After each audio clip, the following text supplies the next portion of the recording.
मनुष्य का सबसे बड़ा खजाना बाहर कहीं नहीं है, न धन, न सत्ता, न कोई दौलत।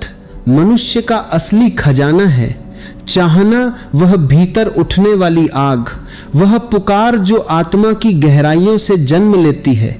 चाहना एक ऐसा बीज है जिसमें भविष्य का पूरा वृक्ष छिपा होता है। तुम देखो, मनुष्य भूखा रह सकता है। साधना में, तपस्या में लोग भूख प्यास सह लेते हैं। रेगिस्तान में महीनों भटक जाता है, फिर भी किसी तरह जी लेता है। लेकिन अगर मनुष्य के भीतर चाहना ही न बचे तो जीवन रुक जाता है, क्योंकि जीवन का सार ही चाह है। जो चाहता नहीं वह जीता कैसे? जीवन तो एक आंदोलन है, और इस आंदोलन की जड़ है इच्छा, आकांक्षा, चाह। एक बच्चा जन्म लेते ही रोता है, क्यों? क्योंकि उसके भीतर चाह है कि कोई उसे गोद में उठाए, सुरक्षा दे, दूध पिलाए। जन्म के पहले क्षण से लेकर मृत्यु की अंतिम सांस तक मनुष्य का पूरा सफर चाह से बुना होता है। पेड़ की जड़ें मिट्टी से चिपकी रहती हैं क्योंकि वे पानी चाहती हैं, जीवन चाहती हैं। पौधे सूरज की ओर झुकते हैं क्योंकि वे प्रकाश और ऊर्जा चाहते हैं। नदी सागर की ओर भागती है क्योंकि उसकी चाह है मिल जाने की, समर्पण की। और मनुष्य की चाह, वह तो और भी गहरी है। मनुष्य रोटी, पानी और मकान पर नहीं रुकता, वह अनंत चाहता है, प्रेम, स्वतंत्रता, सत्य। कभी ईश्वर की खोज में निकलता है, कभी ध्यान की ओर, कभी मुक्ति की ओर। इसलिए मैं कहता हूं, मनुष्य की सबसे बड़ी शक्ति उसकी चाह है। लेकिन ध्यान रखना, चाह दो तरह की होती है। पहली, उधार की चाह। समाज ने कहा डॉक्टर बनो तो तुमने चाह लिया, माता पिता ने कहा अमीर बनो तो तुमने चाह लिया, भीड़ ने कहा नाम कमाओ तो तुमने उसे चाह लिया। यह चाह सच नहीं होती, यह बोझ होती है, पूरी हो भी जाए तो सुख नहीं देती। और दूसरी चाह भीतर से उठती है, अपनी आत्मा की गहराइयों से जन्म लेती है। यह चाह कोई सिखाता नहीं, यह तुम्हारे मौलिक अस्तित्व से निकलती है। यही तुम्हारी असली शक्ति है। गौतम बुद्ध को राजमहल में सब सुविधाएं थी, लेकिन भीतर एक चाह उठी सत्य की खोज की। वह चाह इतनी प्रबल हुई कि उन्होंने राजपाट छोड़ दिया, और वही चाह उन्हें बोधि वृक्ष तक ले गई, जहां उन्हें ज्ञान मिला। कबीर साधारण बुनकर थे, पर भीतर से चाह उठी कि ईश्वर का साक्षात्कार हो। वही चाह उनके दोहों, भजनों और कविताओं में बह निकली, और आज सदियों बाद भी लोग उन्हें याद करते हैं। इसी तरह तुम्हें भी अपनी सबसे बड़ी शक्ति पहचाननी होगी, तुम्हारी चाह। वही चाह तुम्हें दिशा देती है, वही मार्ग दिखाती है, वही तुम्हें तुम्हारे असली स्वरूप तक ले जाती है। तुम आज जहां खड़े हो वहां इसलिए हो क्योंकि कभी तुमने उसे चाहा था, और भविष्य में तुम जहां पहुंचोगे वह भी तुम्हारी चाह ही तय करेगी। चाह छोटी होगी तो जीवन भी सीमित रह जाएगा, चाह गहरी होगी तो जीवन विराट हो उठेगा। तुम वही बनते हो जिसे तुम सच्चाई से चाहते हो। याद रखो, भूख, प्यास, नींद, ये सब शरीर की जरूरतें हैं, पर चाह वह आत्मा की आवश्यकता है, और आत्मा की आवश्यकता ही मनुष्य की सबसे सच्ची, सबसे बड़ी शक्ति है। इसलिए मैं कहता हूं, मनुष्य की सबसे बड़ी संपत्ति उसकी चाह है। जिस दिन तुम अपनी भीतर की असली चाह को पहचान लोगे, उसी दिन तुम्हारा जीवन बदलना शुरू हो जाएगा। ध्यान से देखो, ये पूरा ब्रह्मांड एक बीज की तरह है, और उस बीज की जड़ क्या है? चाहना। सारी सृष्टि इसी चाह की ऊर्जा से चल रही है। पेड़ अगर सूरज की रोशनी को न चाहें तो उनका जीवन रुक जाए। जड़ें मिट्टी में उतरती हैं क्योंकि वे पानी चाहती हैं। हर पत्ता हवा में इसीलिए हिलता है क्योंकि वह जीवन रस को स्पर्श करना चाहता है। नदी पहाड़ से निकलकर बहती क्यों है? अगर उसकी कोई चाह न होती तो वह जन्म स्थान पर ही ठहर जाती, लेकिन उसके भीतर एक गहरी पुकार है सागर से मिलने की। यही चाह उसे रोकने नहीं देती। वह बहती है, चट्टानें काटती है, रास्ते बनाती है, क्योंकि उसकी चाह ही उसकी ताकत है। पक्षी आकाश में क्यों उड़ता है? क्या केवल पेट भरने के लिए? नहीं, वह उड़ता है क्योंकि उसकी आत्मा स्वतंत्रता चाहती है। यदि उसके पंख काट दो तो उसका जीवन अधूरा हो जाएगा। उसकी चाह ही उसकी उड़ान बनती है। अब मनुष्य को देखो, मनुष्य केवल रोटी और पानी पर नहीं रुकता। अगर उसकी चाह केवल शरीर तक सीमित होती तो वह भी किसी पशु की तरह ही जी लेता। लेकिन मनुष्य की चाह अनंत है। वह जानना चाहता है, खोज करना चाहता है, पार जाना चाहता है। इसीलिए मैं कहता हूं, मनुष्य और अन्य जीवों में फर्क केवल एक है। बाकियों की चाह सीमित होती है, मनुष्य की चाह असीम होती है। कोई पशु भूख मिटाने, सुरक्षा पाने और वंश बढ़ाने तक सीमित रहता है, लेकिन मनुष्य वह तारों तक पहुंच जाना चाहता है, वह चांद पर उतरना चाहता है, वह ईश्वर को खोजना चाहता है, वह अमृतत्व तक पहुंचने की इच्छा रखता है। यही चाह उसे सृष्टि की सबसे अद्भुत रचना बनाती है। ध्यान से समझो, चाहना ही सृजन की शक्ति है। आज तुम्हारे चारों ओर जो भी है, ये मकान, ये सड़कें, ये कला, ये संगीत, ये मंदिर, सब कभी किसी की चाह थे। किसी ने चाहा कि आकाश में उड़ना है, इसलिए हवाई जहाज बने। किसी ने चाहा कि अंधकार मिट जाए, इसलिए बिजली आई। किसी ने चाहा कि सत्य को जाना जाए, इसलिए ध्यान की राह खुली। हर आविष्कार, हर खोज, हर कला, हर आध्यात्मिक अनुभव सब चाह से ही जन्मे हैं। सब कुछ की जड़ एक ही है, चाह। यदि चाह ही न होती तो यह सृष्टि कभी प्रकट ही न होती। स्वयं ईश्वर ने भी सृष्टि इसलिए रची क्योंकि उसके भीतर भी एक चाह उठी, अभिव्यक्ति की, सृजन की, अनुभव की। वह एक से अनेक होना चाहता था। इसीलिए मैं बार बार कहता हूं, चाह ही बीज है और इसी बीज से पूरी सृष्टि फैली है। मनुष्य जब चाहना बंद कर देता है तभी समझ लेना चाहिए कि उसका जीवन रुक गया है। चाह मर जाए तो जीवन भी मर जाता है, भले ही शरीर चलता रहे। इसीलिए यह समझना अत्यंत आवश्यक है कि तुम्हारी चाह कितनी विशाल है, क्योंकि वही तय करती है कि तुम्हारा जीवन कितना विशाल बनेगा। चाह छोटी होगी तो जीवन छोटा रहेगा। चाह गहरी होगी, विराट होगी तो जीवन भी विराट बन जाएगा। जैसे नदी की चाह उसे सागर तक धकेलती है, वैसे ही तुम्हारी चाह तुम्हें तुम्हारे परम लक्ष्य तक ले जाएगी। समझ लो, चाहना ही सृष्टि की जड़ है। और जिस दिन तुम अपनी भीतर की सच्ची चाह को पहचान लोगे, तुम जान जाओगे कि तुम्हारे भीतर भी पूरा ब्रह्मांड छिपा है। ब्रह्मांड बहुत रहस्यमय है।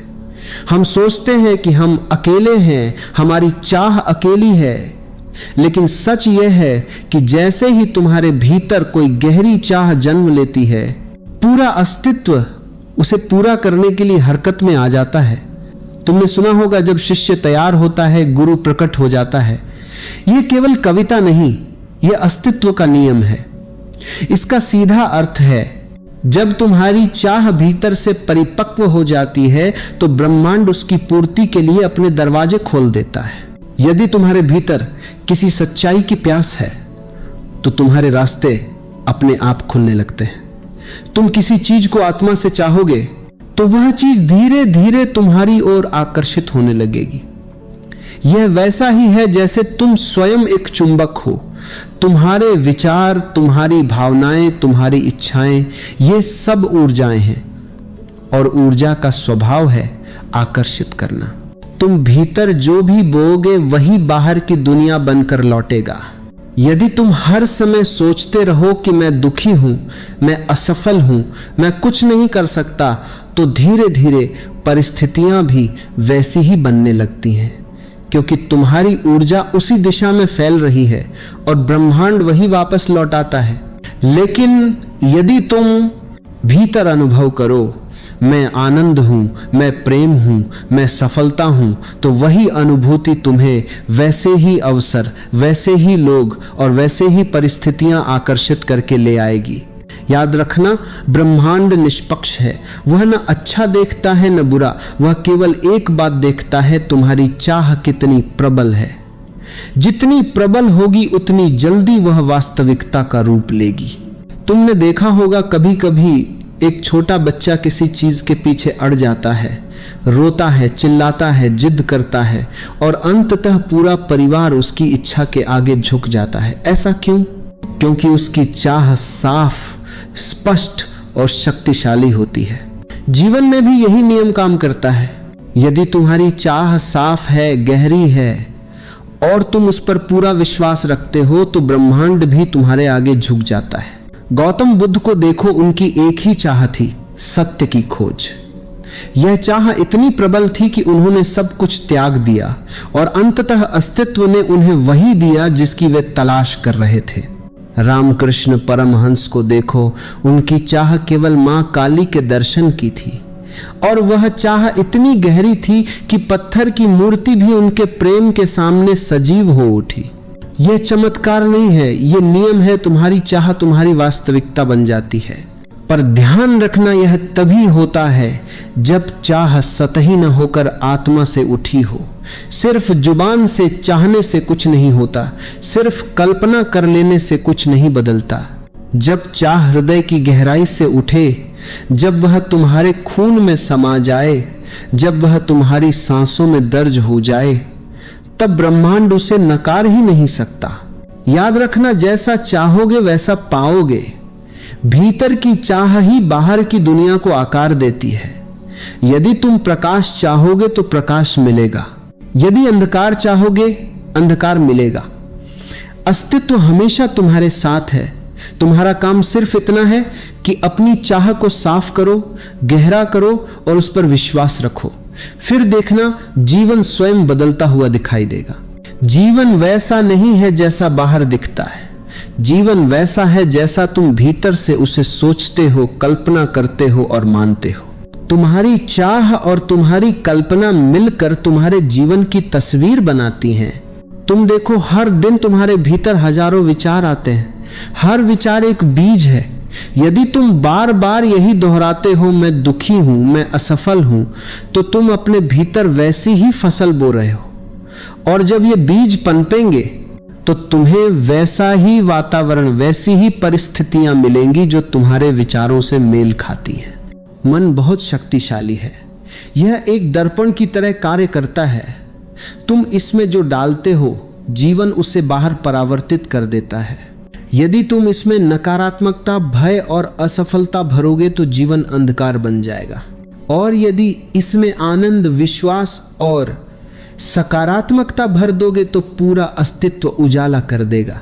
कल्पना कोई खेल नहीं है, यह सृजन की सबसे बड़ी शक्ति है। संसार की हर रचना, हर खोज, हर आविष्कार पहले कल्पना में ही जन्म लेती है। हवाई जहाज के पंख आकाश को चीरने से पहले किसी मन की कल्पना में उड़ चुके थे। बिजली का पहला उजाला संसार में फैलने से पहले एडिसन की चेतना में चमक चुका था।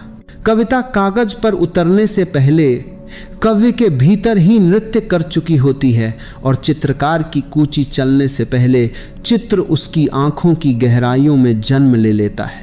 यानी स्पष्ट है, यथार्थ हमेशा कल्पना की कोख से जन्म लेता है। लेकिन समस्या यह है कि मनुष्य इस अद्भुत शक्ति को पहचानता नहीं। वह अपनी कल्पना का उपयोग निर्माण में नहीं, बल्कि चिंता, भय और नकारात्मक सोच में कर देता है। कोई सोचता है कहीं मैं असफल न हो जाऊं, कोई कहता है लोग क्या कहेंगे, कोई भविष्य की कल्पना भी अंधकार में करता है और फिर आश्चर्य करता है कि जीवन कठिन क्यों है। वह भूल जाता है कि उसी ने यह अंधेरी तस्वीर अपने भीतर पहले ही उकेरी थी। यदि तुम अपनी चाह और कल्पना को सकारात्मक दिशा में मोड़ लो तो जीवन का संपूर्ण नक्शा बदल सकता है। अगर सुबह उठते ही तुम ये अनुभव करो, मैं आनंद हूं, मैं प्रेम हूं, मैं सफलता हूं, मैं संपूर्ण हूं, तो धीरे धीरे तुम्हारी ऊर्जा बदलने लगती है। तुम्हारी चाल बदल जाती है, आंखों में चमक उतर आती है और तुम्हारे चारों ओर का वातावरण भी रूपांतरित होने लगता है। और इतना ही नहीं, तुम्हारे विचार, तुम्हारी कल्पना केवल भीतर ही सीमित नहीं रहते, वे तरंगों की तरह बाहर फैलते हैं। जैसे तालाब में पत्थर पड़ते ही लहरें दूर तक चल देती हैं, वैसे ही तुम्हारी चाह और कल्पना की तरंगें पूरे अस्तित्व में फैल जाती हैं। फिर वही तरंगें परिस्थितियां, अवसर और लोग तुम्हारी ओर आकर्षित करती हैं। इसलिए याद रखना, तुम जैसा सोचते हो धीरे धीरे वैसे ही बनने लगते हो। मन एक शक्तिशाली सृजन उपकरण है। यदि इसे सजगता से चलाओ तो यह तुम्हें ऊंचाइयों पर ले जाता है।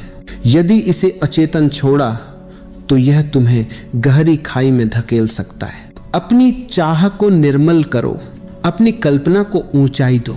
अपने भीतर यह जान लो, मैं ईश्वर का अंश हूं, मैं शांति और प्रेम का स्रोत हूं, मैं जो चाहूं उसे रच सकता हूं।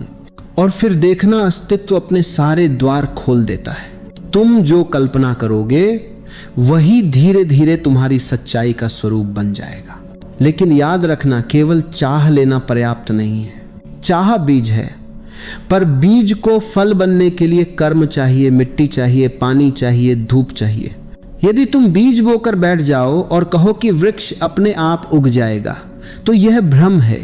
चाह पहला कदम है, दूसरा है कर्म। दोनों मिले तभी जीवन पूर्ण होता है। यदि तुम स्वस्थ शरीर की चाह रखते हो लेकिन व्यायाम नहीं करते, उचित आहार नहीं लेते, तो चाह अधूरी ही रह जाएगी। अगर तुम संगीतकार बनने का सपना देखते हो लेकिन रियाज न करो, अनुशासन न लाओ, तो बांसुरी में स्वर कभी नहीं फूटेंगे। सपने से संगीत नहीं बनता, अभ्यास से बनता है। याद रखो, कर्म ही चाह को वास्तविकता में बदलता है। चाह भीतर की आग है, कर्म उस आग को दिशा देता है। कई लोग सिर्फ चाह में जीते हैं। काश मैं अमीर होता, काश मुझे प्रेम मिलता, काश मैं ध्यान में गहराई तक उतर जाता। लेकिन ये काश कभी पूरे नहीं होते, क्योंकि इनके पीछे कर्म नहीं है। गौतम बुद्ध को देखो, उन्हें केवल मुक्ति की चाह नहीं थी, उन्होंने कर्म किया, राजमहल छोड़ा, तपस्या आकी, ध्यान में डूबे। यदि वे केवल सोचते रहते और कर्म न करते तो वे बुद्ध नहीं बनते। महावीर ने केवल सत्य की चाह नहीं रखी, उन्होंने जंगलों में भटककर साधना की, तभी वे महावीर बने। चाह और कर्म का मिलन ही चमत्कार रचता है। पर यहाँ एक और गहराई है। कर्म का अर्थ केवल बाहरी क्रिया नहीं, कर्म का अर्थ है जागरूकता के साथ कार्य करना। मशीन की तरह किया गया कर्म तुम्हें दूर नहीं ले जाता, लेकिन यदि वही कर्म ध्यान, प्रेम और चेतना से किया जाए तो वही चाह को रूप देता है। बीज बोना भी कर्म है, लेकिन उसे प्रेम से सींचना, ध्यान से देखना, यह और भी गहरा कर्म है। अस्तित्व वरदान उन्हीं को देता है जिनकी चाह प्रबल हो और जो उसे कर्म से सींचें। अगर तुम्हें प्रेम चाहिए तो पहले प्रेमी बनना होगा। तुम आनंद चाहते हो तो ध्यान का मार्ग अपनाना होगा। स्वतंत्रता चाहिए तो भीतर की जंजीरों को तोड़ना होगा। चाह बीज है, कर्म अंकुर है और विश्वास उसका फल। इसलिए कहता हूं, चाहो, कर्म करो और विश्वास रखो। सिर्फ सपनों में मत जियो, उन्हें साकार करो। जब चाह और कर्म एक हो जाते हैं तब कोई शक्ति तुम्हें रोक नहीं सकती।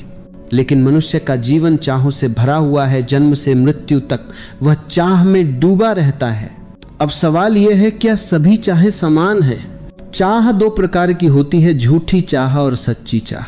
झूठी चाह मन से उत्पन्न होती है।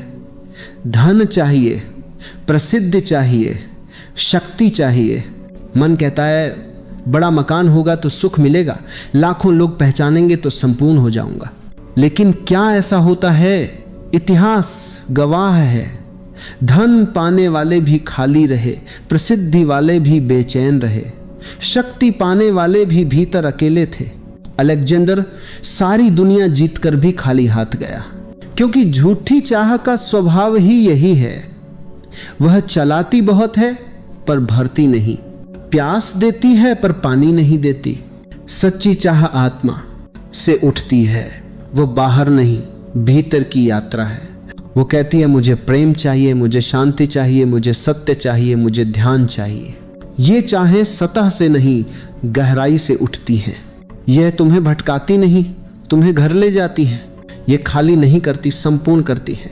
सच्ची चाह वही है जो तुम्हें तुमसे मिलाए, और जो चाह आत्मा से उठे वह कभी अधूरी नहीं रहती, क्योंकि आत्मा वही चाहती है जो तुम्हारी पूर्णता है। जैसे बीज का वृक्ष बनना निश्चित है, वैसे ही आत्मा से निकली चाह का पूर्ण होना निश्चित है। कैसे पहचानें कि चाह झूठी है या सच्ची? बहुत सरल कसौटी है। यदि चाह पूरी होकर भी तुम्हें अधूरा छोड़ दे तो वह झूठी थी, और यदि चाह तुम्हें भीतर से भर दे, शांति दे, संतोष दे, तो वह सच्ची थी।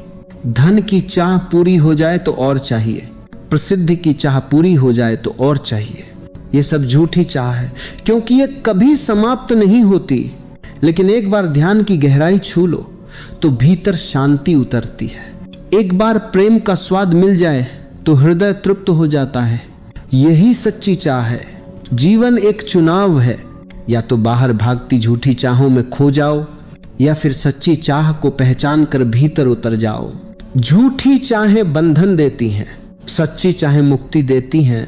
झूठी चाहें थकाती हैं, सच्ची चाह मनुष्य को भीतर से आनंद से भर देती है। इसीलिए बार बार कहा है अपनी सच्ची चाह को पहचानो, क्योंकि वही तुम्हारा मार्ग है, वही तुम्हारा सत्य है। धन, प्रसिद्धि, शक्ति, ये सब झूठी इच्छाएं हैं।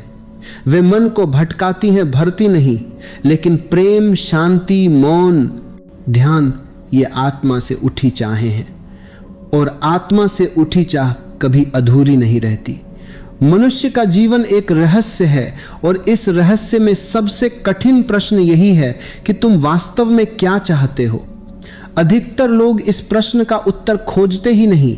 वे जीवन भर दौड़ते रहते हैं, कभी धन के पीछे, कभी नाम के पीछे, कभी संबंधों के पीछे। पर यह चाह उनकी अपनी नहीं होती, यह चाह उधार की होती है। समाज बचपन से ही मन को भरता है। माता पिता कहते हैं डॉक्टर बनो, इंजीनियर बनो। शिक्षक अच्छा पद पाने को कहते हैं, समाज पैसा कमाने को कहता है। विज्ञापन कहते हैं कि यदि फलां वस्तु है तभी तुम सफल हो। और धीरे धीरे मनुष्य भूल जाता है कि उसकी असली चाह क्या थी। वह उधार की चाह को अपनी मानकर जीने लगता है, और इसी से बेचैनी जन्म लेती है। तुम दौड़ते हो, पाते भी हो, पर भीतर संतोष नहीं आता, क्योंकि वह चाह तुम्हारी थी ही नहीं। तो उपाय क्या है? उपाय है ध्यान। ध्यान मन को शांत करता है, भीतर की हलचल को थामता है। मन शांत हो जाए तो आत्मा की आवाज सुनाई देती है, और वही आवाज तुम्हारी सच्ची चाह है। जैसे तालाब की सतह पर लहरें हों तो प्रतिबिंब दिखाई नहीं देता, लेकिन जब लहरें शांत हो जाएं तो पानी दर्पण बन जाता है। ठीक वैसे ही जब मन की लहरें शांत होती हैं तब आत्मा की चाह साफ दिखने लगती है। ध्यान में बैठो, कुछ मत करो, बस मौन हो जाओ। धीरे धीरे समाज द्वारा चढ़ाई गई नकली परतें गिरने लगती हैं, और भीतर से एक कोमल सी धुन उठती है, कभी प्रेम की, कभी शांति की, कभी सत्य की खोज की। यही तुम्हारी असली चाह है, उधार की नहीं, अस्तित्व की पुकार। ध्यान तुम्हें स्पष्टता देता है। यह दिखाता है कि कौन सी चाह बंधन की ओर ले जा रही है और कौन सी मुक्ति की ओर। मन कहेगा बड़ा घर चाहिए, बड़ी गाड़ी चाहिए, लेकिन ध्यान में तुम देखोगे यह चाहें सतही हैं, तुलना से पैदा हुई हैं। आत्मा कहेगी मुझे प्रेम चाहिए, मौन चाहिए, और यह चाह तुम्हें भर देती है। ध्यान मनुष्य को प्रामाणिक बनाता है। जब तुम जान लेते हो कि तुम्हारी सच्ची चाह क्या है, तब तुलना समाप्त हो जाती है, नकल समाप्त हो जाती है। तुम वही बनते हो जो तुम्हें होना था, तभी तृप्ति आती है। अन्यथा चाहे पूरी दुनिया जीत लो, भीतर खालीपन बना रहता है। याद रखो, उधार की चाह तृप्ति नहीं देती। ध्यान वह कुंजी है जो नकली चाह को हटाकर सच्ची चाह को प्रकट करता है। ध्यान में बैठते बैठते परतें उतरती हैं और अंततः वही चाह सामने आती है जो आत्मा से उठी है। और जो आत्मा से उठे वह चाह कभी अधूरी नहीं रहती। चाह बीज है, लेकिन विश्वास उस बीज की मिट्टी और जल है। चाह है लेकिन विश्वास नहीं है तो वह चाह फल नहीं सकती। जैसे बीज बोकर हर रोज खोदकर देखो कि अंकुर निकला या नहीं, तो बीज कभी जड़ नहीं पकड़ेगा। अधिकांश लोग यही गलती करते हैं, चाहते बहुत कुछ हैं, स्वास्थ्य, प्रेम, शांति, सफलता, लेकिन भीतर शंका रखते हैं, क्या यह संभव है? क्या मैं योग्य हूं? क्या ईश्वर देगा? जहां शंका आती है वहीं ऊर्जा टूट जाती है, चाह आगे नहीं बढ़ती। जैसे नदी बहते बहते पत्थरों से टकरा टकरा कर रुक जाए। यदि चाह को पूर्णता चाहिए तो भीतर विश्वास की धारा चाहिए।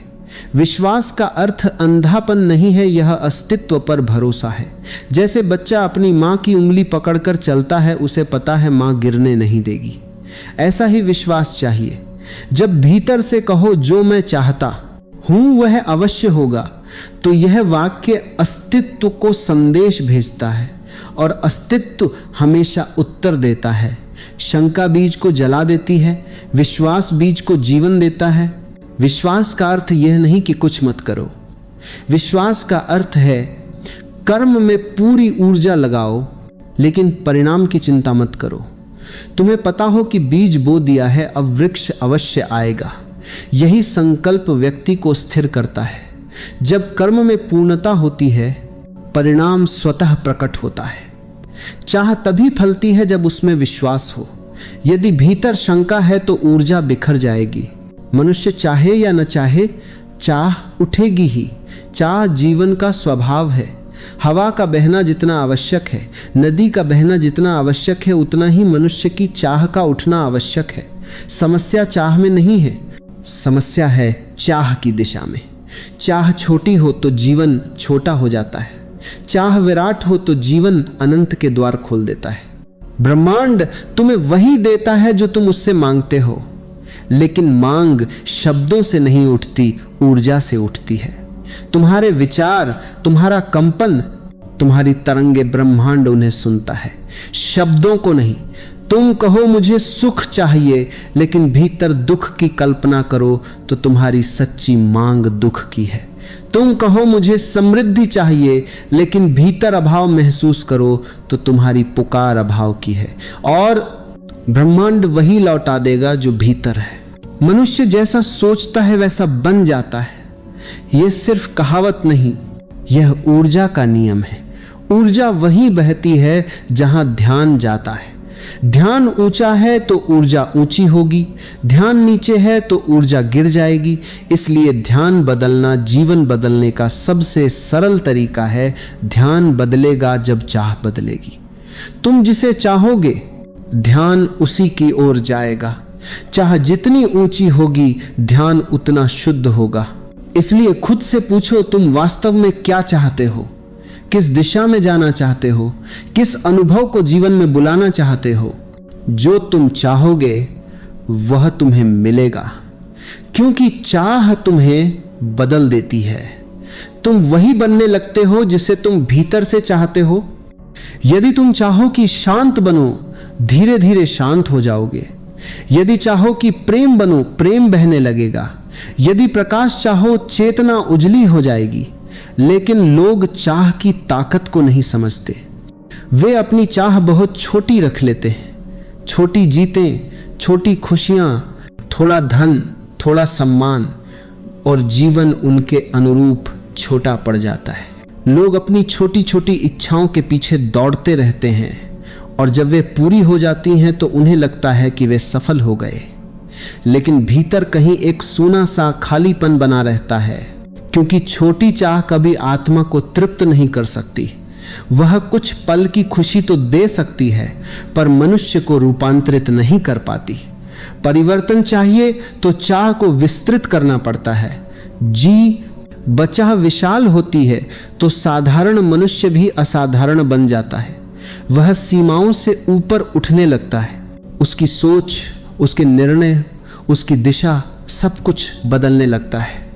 उसके भीतर एक नई ऊंचाई जन्म लेती है और वही ऊंचाई उसे रोज थोड़ा थोड़ा ऊपर उठाती है। धीरे धीरे वह व्यक्ति ठीक वही बन जाता है जिसकी चाह उसने भीतर से की थी।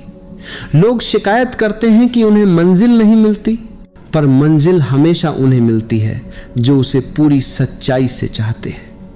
क्योंकि चाह सिर्फ सोचना नहीं है, चाह भीतर आग बननी चाहिए, धड़कन बन जानी चाहिए। जब चाह धड़कन का रूप ले लेती है तो अस्तित्व भी रास्ते से हट जाता है। फिर मुश्किलें बाधा नहीं, सीढ़ियों में बदल जाती हैं, कठिनाइयां शक्ति बनाती हैं और हर बंद रास्ता धीरे धीरे नए द्वार में बदल जाता है। जीवन में हर चीज अपने समय पर आती है। सही चाह हमेशा सही समय पर आकार लेती है। मनुष्य अक्सर जल्दी कर बैठता है, उसे लगता है कि अभी नहीं मिला तो कभी नहीं मिलेगा, लेकिन वह उसकी जल्दी है, अस्तित्व की नहीं। ब्रह्मांड हमेशा तभी देता है जब तुम उसके योग्य हो जाते हो, क्योंकि वह कभी भी ऐसा वरदान नहीं देता जिसके लिए तुम तैयार न हो। जब चाह विराट होती है तो तैयारी भी विराट होती है।